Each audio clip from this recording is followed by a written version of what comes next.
Segundo Coríntios, capítulo 4, dos versículos 7 até o 15.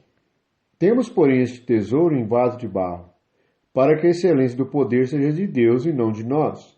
Em tudo somos atribulados, porém não angustiados, perplexos, porém não desanimados, perseguidos, porém não desamparados, abatidos, porém não destruídos, levando sempre no corpo o morrer de Jesus, para que também a sua vida se manifeste em nosso corpo. Porque nós que vivemos somos sempre entregues à morte por causa de Jesus, para que também a vida de Jesus se manifeste em nossa carne mortal. De modo que em nós opera a morte, mas em vós a vida. Tendo, porém, o mesmo espírito da fé, como está escrito: Eu criei, por isso é que falei. Também nós cremos, por isso também falamos. Sabendo que aquele que ressuscitou o Senhor Jesus, também nos ressuscitará com Jesus e nos apresentará convosco. Porque todas as coisas existem por amor de vós, para que a graça, multiplicando-se, torne abundante as ações de graças por meio de muitos, para a glória de Deus. O versículo 7 diz que a excelência do poder seja de Deus e não de nós. E termina o versículo 15 dizendo que para a glória de Deus. Não é para a nossa glória em nós mesmos, mas é para a glória de Deus. Portanto, a glória deve ser de Deus, o poder é de Deus. E para isto, Deus nos deu um tesouro. Que tesouro é este? É a vida de Cristo. Na realidade, a vida de Cristo só se manifesta em nós quando a morte de Jesus ela se torna a nossa morte. De que maneira? Veja do versículo 8 ao versículo 9. Em tudo somos atribulados, quando a nossa carne age, ou a carne dos outros agem sobre nós. Mas não somos angustiados, porque temos a vida de Jesus. Perplexos, porque ficamos admirados com a incredulidade, com a mentira, com a fraqueza dos homens, com o pecado. Porém, nós não desanimamos. Por quê? Por causa do tesouro em vaso de barro. Abatidos, porém não destruídos. Abatidos aqui significa que fomos crucificados com Cristo. A nossa carne foi abatida. Enquanto temos força na carne e andamos segundo a carne, na nossa própria sabedoria e raciocínio natural, nós não somos abatidos. Lembra o que Deus disse? Com quem que eu habito?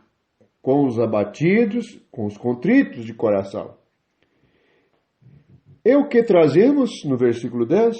Trazemos sobre o nosso corpo o morrer de Jesus. O que se refere ao morrer de Jesus? Não devemos falar mais como o velho homem. Não devemos pensar mais como o velho homem, nem ver, nem ouvir como o velho homem. Esta vida deve estar morta com Cristo. Então, a vida de Jesus se manifestará em nós. Isto será a nossa paz. Isso será a experiência do reino. Será a experiência da vida eterna. Porque nós que vivemos, no versículo 11, somos sempre entregues à morte por causa de Jesus. O que isso significa? Quando as pessoas falam mal de nós, se levantam contra nós, mentem contra nós, nós somos entregues à morte por causa de Jesus, isto é, não reagimos porque estamos mortos. A nossa carne, se estiver viva, reage. Então, a vida de Jesus se manifesta em nossa carne mortal. Nos tornamos mansos e humildes. Essa é a vida de Jesus. Mansa, humilde, ama.